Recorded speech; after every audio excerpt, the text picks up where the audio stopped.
Mahigit 1,000 foreign POGO worker ang hindi pa nag-a-apply ng pag-downgrade na visa sa gitna ng napipintong pagbabawal sa mga POGO sa bansa. Ayon po yan sa DILG. Inatasan na rin ang mga lokal na opisyal na magsumbong sakaling may magtayo ng POGO sa kanilang nasasakupan. Saksi, si Ivan Mayrina.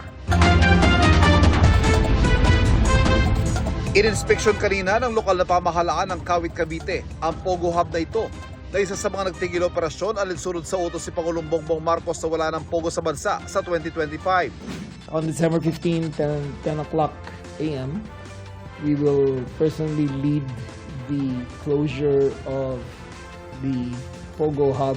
Wala pong meron ng may lisensya pagtuntong po ng January 1, 2025.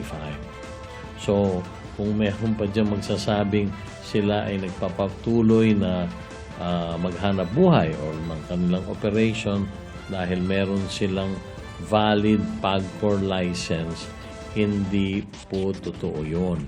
Sa tala ng Philippine Amusement and Gaming Corporation o PAGCOR, 42 internet gaming licensee at 18 service provider ang may lisensya na ideklara ni Pangulong Marcos sa kanyang zona na tutuldukan na ang mga POGO. Ngayon, 7 na lang ang natitira nag-ooperate. Kanselado na lahat ng lisensya pagsapit ng December 15 sa darating na linggo.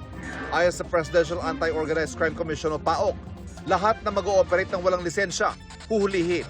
Inaasahan na raw na sa tuluyang pagbabawal sa mga POGO, susulpot ang mga guerrilla POGO o mas maliit na mga operasyon. Mahigit 100 rogue POGOs ang tinitingnan ngayon ng PAOC. Mga dating POGO workers yan na nagsama-sama, tapos gumawa ng maliit na POGO hub o POGO operation sa isang bahay. Pwedeng ito ay sa isang apartment, pwedeng sa isang resort. 4 na ganitong operasyon ang tinatrabaho ng PAOC. Meron sa Mimaropa at meron din sa isang resort na pag-aari umano ng isang opisyal sa Gawing Norte.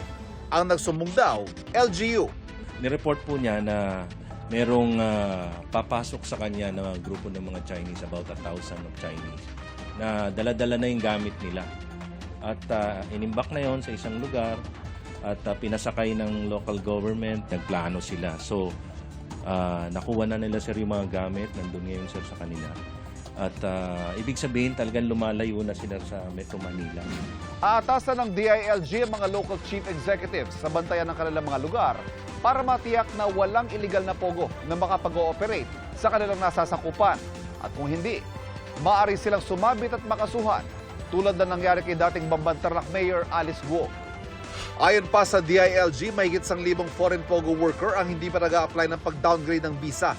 20 Filipinas who are pregnant with POGO workers, where their husbands were repatriated back to their countries and are applying to come back here. Para sa GMA Integrated News, Ivan Mayrina ang inyong saksi. Mga kapuso, maging una sa saksi. Mag-subscribe sa GMA Integrated News sa YouTube para sa iba't ibang balita.